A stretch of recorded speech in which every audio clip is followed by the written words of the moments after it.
Thing is just about assigning yourself the right story. I didn't want to go to college, but my dad wanted me to go to college. Why did you come back to Omaha? When I came back, I had about $175,000, and I thought that was all I would need to live the rest of my life. Have you ever run into that guy again? No, he needs protection now. When you had your first annual meeting, how many people showed up at that? Well, we had 12, but you had to count my Aunt Katie and my Uncle Fred. Any word of advice you give to somebody who's a young investor who would like to emulate you? Would you fix your tie, please? Well, people wouldn't recognize me if my tie was fixed, but okay. Just leave it this way. All right.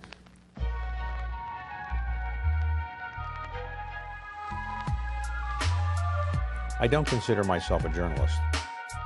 And nobody else would consider myself a journalist. I began to take on the life of being an interviewer, even though I have a day job of running a private equity firm. How do you define leadership? What is it that makes somebody tick?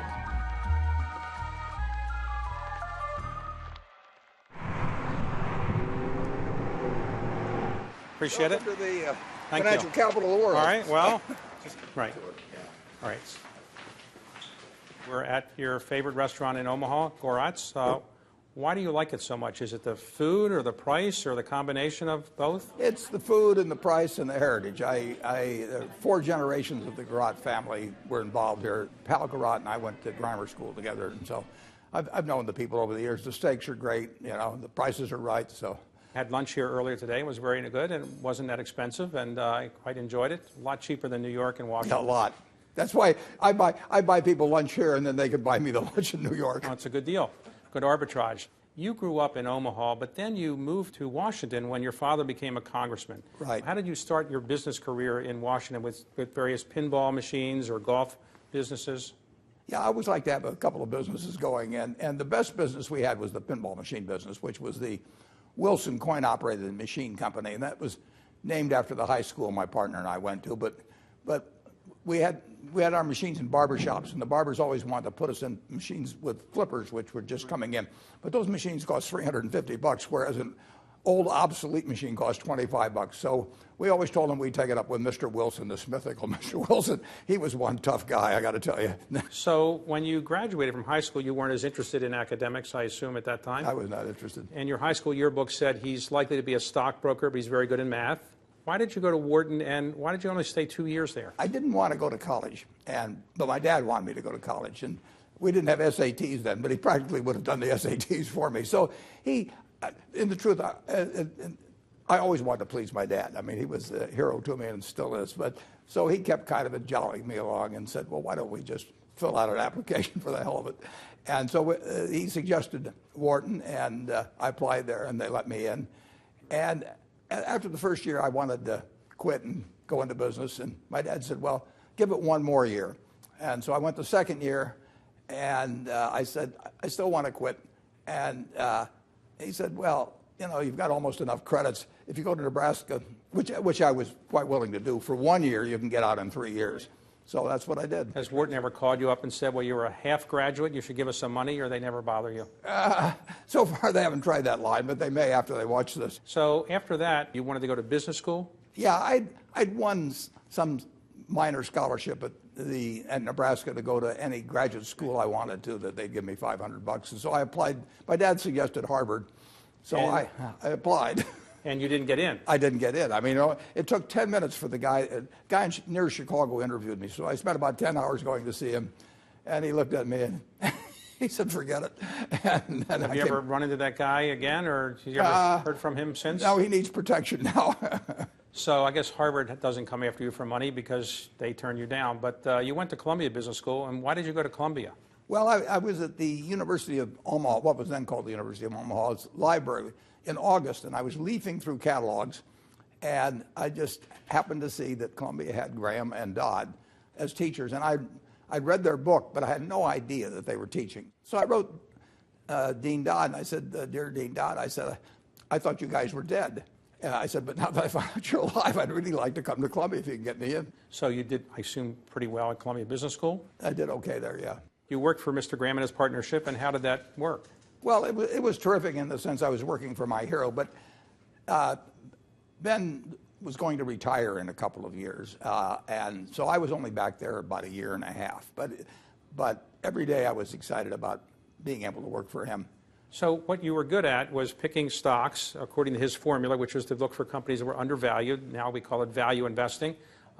Did you realize that he had some principles that were very unique, and is that why you followed his guidance? Well, by the time I went to work for him, I probably could have recited the words in his book better than he could have. I'd read his books multiple times, and so it was more a question of being inspired by him than it was by learning something new from him. Why did you come back to Omaha? I wanted to come back to Omaha. I had made many friends in New York. I had a lot of friends in New York, but we had 2 kids by that time, and I lived in White Plains. I'd take the train, and I'd take the train back, and it didn't strike me as much of a life compared to being here in Omaha. And both sets of grandparents were alive at that time, and it just, and uncles and aunts, and Omaha was a more pleasant place to live. All right, so you buy a house here. I rent a house. You rented a house. I rent a house for $175 a month. Okay, and when did you buy your house that you're still in? In 1958. My third child was on the way. So you start a partnership here, and how did you raise money? Well, David, actually, when I came back, I had about $175,000. And I thought that was all I would need to live the rest of my life. I could take care of everything. So I really planned to go to school. I thought about going to law school. Just think how successful you could have been as a lawyer. That's true. I've regretted it ever since. I know. So in your first partnership, when you had people cobble together some money, how much money did you actually cobble together? Well, we met one night in May, early in May of 1956, and there were 7 people there, aside from myself, and they put in $105,000, and I put in $100. So we started with $105,100, and I gave them a little piece of paper called the ground rules. But then ultimately you ended that partnership, I thought. Well, what happened was that between May of 56 and January 1st of 62, I started 10 more partnerships. I made a mistake. I had no secretary, no accountant or anything. So every time I'd buy a stock, I'd break it into 11 tickets. I'd write 11 checks. I kept 11 sets of books, filed 11 tax returns, and I did it all myself. I took delivery of all the stocks because I was worried it was other people's money, so I'd go down to the bank and have these things delivered, drafted. Finally, I got wise, and on January 1st, 62, I put all 11 of the previous partnerships together in something called Buffett Partnership. I ran that till the end of 1969, at which time I dissolved it. You dissolved that one, but then in 1969 you started a new partnership? No, in 1969 I mailed. By that time, we had about $105 million in the partnership, and about $70 million or so of that was in cash to be distributed, and the balance was in 3 stocks, mostly Berkshire Hathaway, that I distributed pro-rata to everybody. Okay. And then you started buying more stocks through the vehicle Berkshire Hathaway? Stocks and businesses, yeah. What would you say is the reason for your ability to do this? Is it that you studied the companies more than anybody else? You stuck to your principles? You're smarter than other people? People were just caught up with fads? You didn't get caught up with fads? What would you say is the reason for this success? Well, the first 2 to quite an extent. We bought businesses that we thought were decent businesses at sensible prices, and we had good people to run them, but we also bought marketable securities in Berkshire. Over time, the emphasis shifted from marketable securities over to buying businesses. What was the theory behind buying a railroad? Because people thought they were kind of fossils as businesses. The railroad business had a bad century. They're kind of like the Chicago Cubs. Right. Everybody has a bad century now and then. The David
Over the years, you've bought a number of companies and had stakes in companies. One of the ones that I know very well is Washington Post. How did that come about?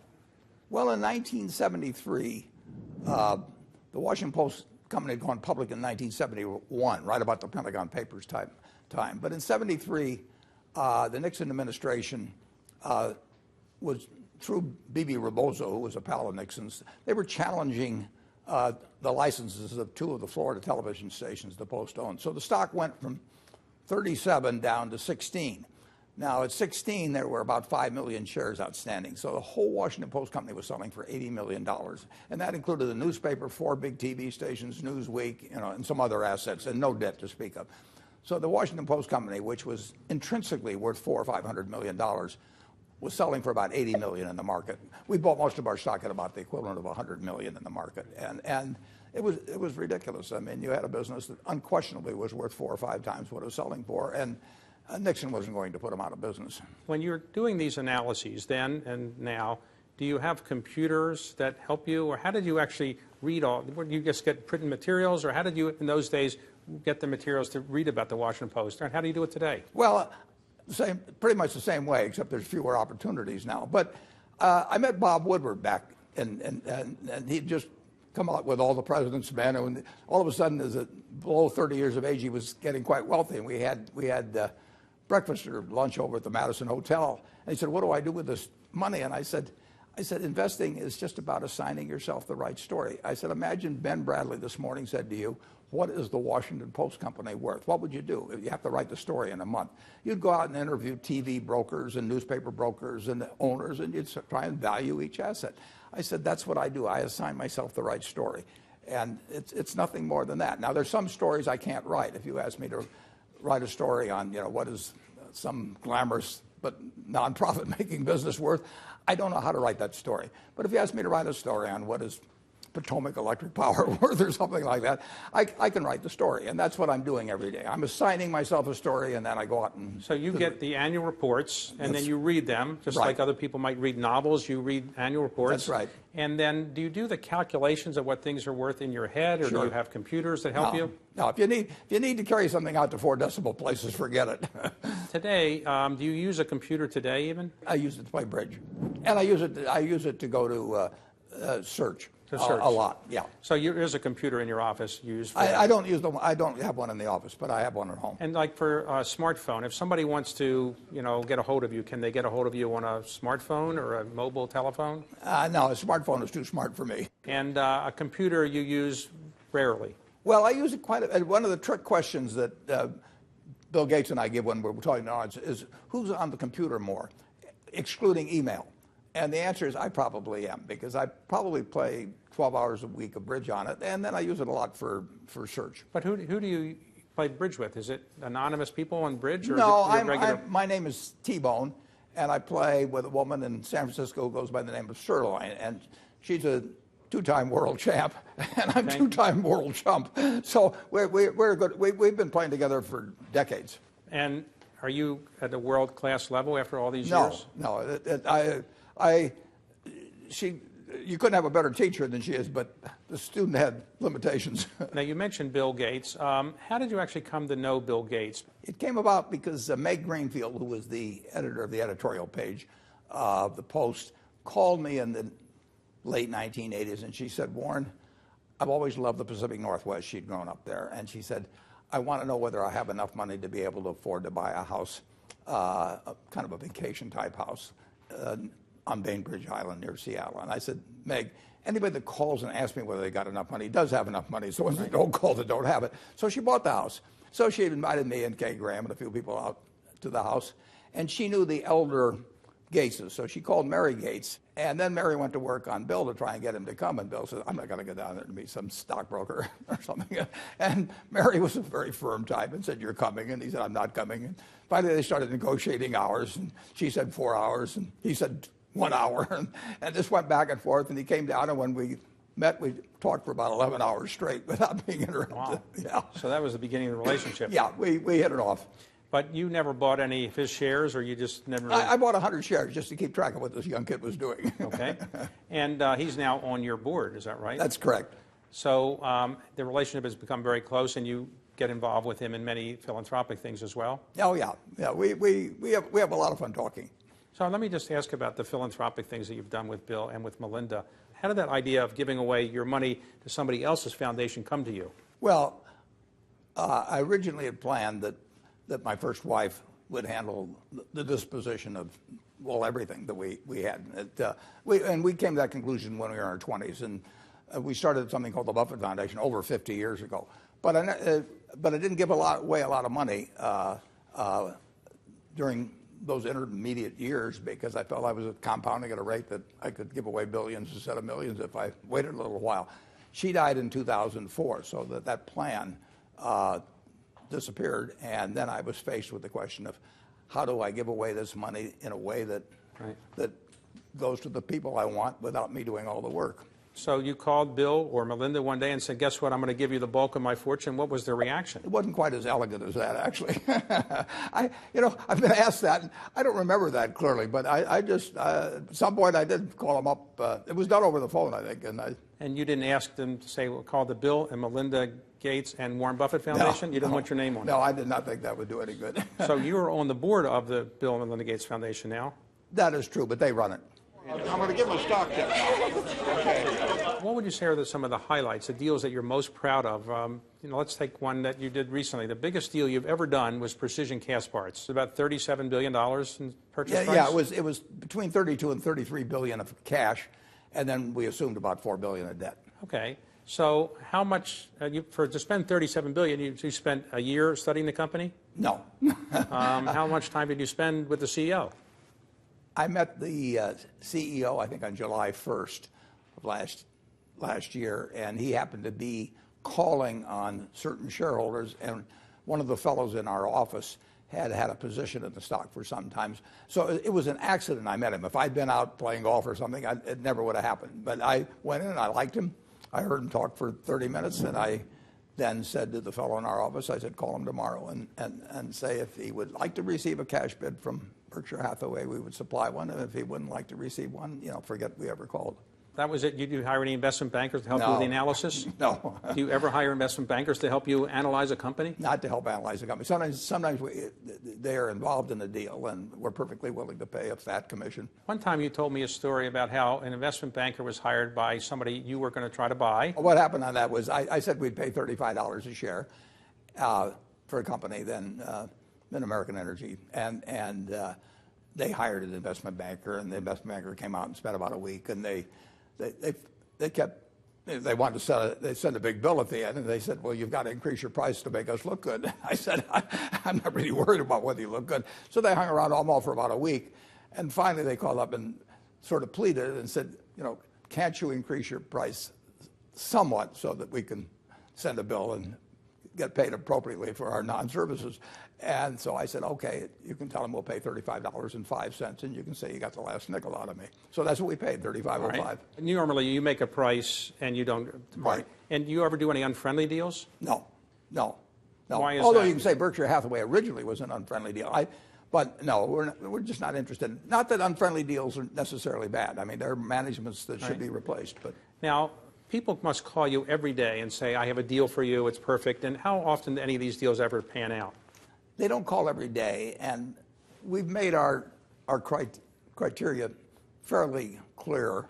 So there's relatively few that call, and when somebody calls, I can usually tell within 2 or 3 minutes whether a deal's likely to happen or not. There's just a half a dozen filters, and it either makes it through the filters or it doesn't. One time I was told that you got a letter from somebody from Israel. Correct. Saying, I'd like you to look at my company. Now, what's the likelihood that somebody from Israel sends a company prospectus to you over the transom, and you say you're going to buy it? And you did buy it. Yeah, we did buy it. We bought 80% of it at that time for $4 billion, and then we later bought the remaining 20%. But before you bought it, did you go to Israel to look at the company? No, I did not go to Israel. I hope it's there. And you were happy with what you bought? Absolutely. And you also bought one of the biggest railroads in the world. That's correct. And that's worked out okay recently? That's worked out okay. What was the theory behind buying a railroad? Because people thought they were kind of fossils as businesses. The railroad business had a bad century. They're kind of like the Chicago Cubs. Right. Everybody has a bad century now and then. But finally, the railroad industry got rationalized to quite an extent and modernized. And the railroad business is a good business. It's not a great business, but it's a good business. And in the fall of 2009, we already owned a fair amount of BNSF, Burlington Northern Santa Fe, and the price, it looked like we could do it at a sensible price. So that was a Thursday, and on Friday I said we would pay $100 per share if the directors were interested. And he checked with the directors over the weekend, and the following Sunday we had a contract signed. Somebody from the White House called and said, would you mind having a tax named after you? And I said, well, if all the diseases have been taken away, why shouldn't I? I'll take a tax. The David Rubenstein Show.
Your view still is the best place in the world to invest is the United States? Well, certainly, it has to be the best. It's the best I know of, and it's been wonderful. I mean, nobody has sold America short since 1776, and enjoyed what happened subsequently. But we were having roughly 2% or less lower growth in the last couple of years. Do you think that it's possible to ever grow 3% and 4% and 5% again in this economy? There will be some years, but 2% growth, if you have a little less than 1% population growth, means in one generation, 25 years call it, that we will add maybe $18,000 or $19,000 of GDP per capita. Family of four, right. 75,000. So we're just beginning. 1%. You know, my life has been a product of compound interest. It's maybe better to do it at higher rates. But if you have an already prosperous economy, and we've got the most prosperous economy the world's ever seen, and you keep compounding it over time, people will be living far better 20 years from now than they are now. You have said your secretary pays a higher tax rate than you do, and Counting payroll taxes, yes. Right, and Still so you're does. in favor of changing that. Some years ago, somebody from the White House, not the president, called and said that they read my views on taxation, and they said, would you mind having a tax named after you? And I said, well, if all the diseases have been taken away, why shouldn't I? I'll take a tax. So they've referred to this. But I really do feel that anybody that's making millions of dollars a year should have a combined payroll and income tax that is at least 30%. And in my office, everybody in the office does have that except me.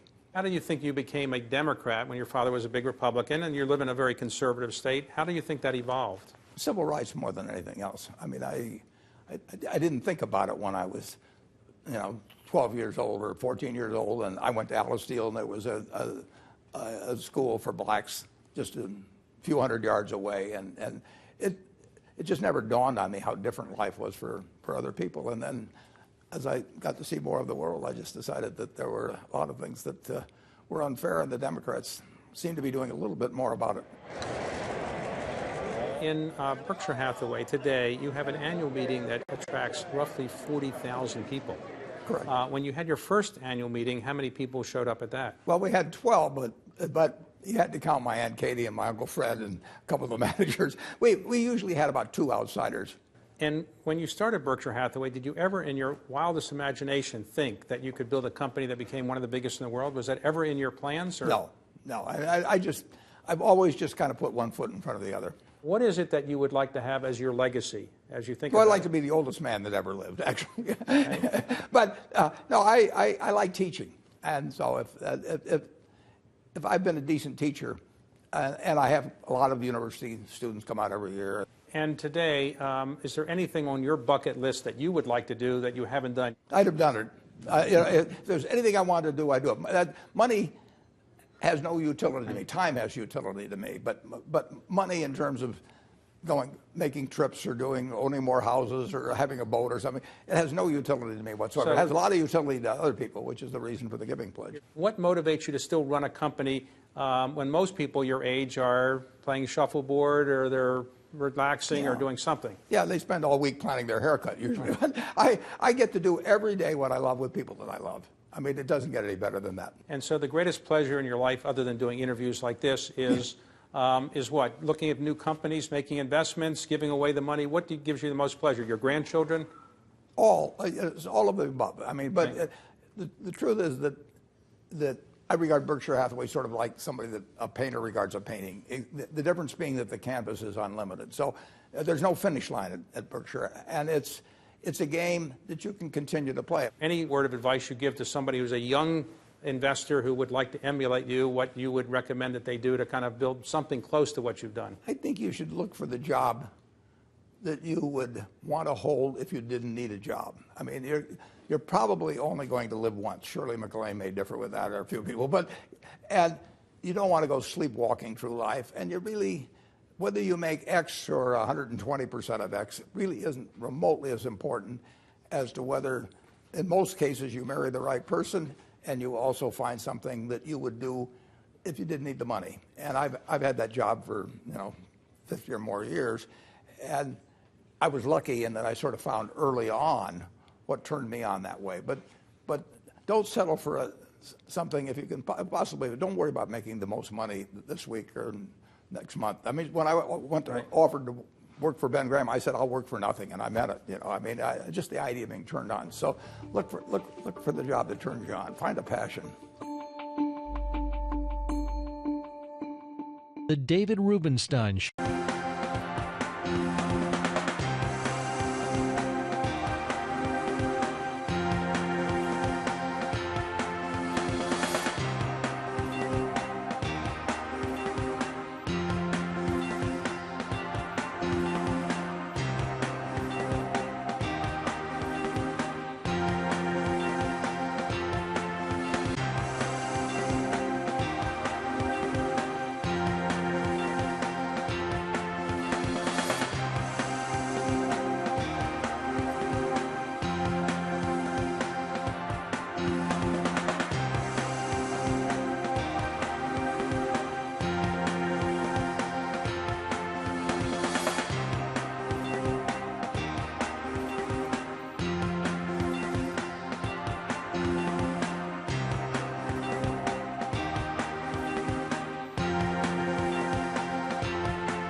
I'm Mark Halperin. And I'm John Heilman. And with all due respect to Team Trump, it looks like the Democrats think they've got this one in the bag.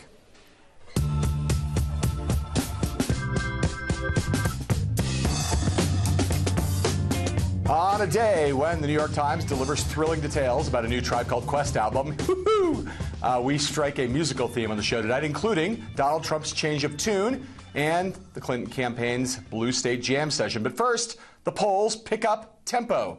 We can barely keep up with the onslaught of surveys from key state polls by Quinnipiac, CNN, and other organizations that flooded our inboxes today. With less than a week before E-Day, Florida remains a razor-thin race. In one poll, Clinton is up by 1 point among likely voters. In the other, she is up by 2 points. In Ohio, Donald Trump is ahead by 5 percentage points. In North Carolina, Clinton leads by 3.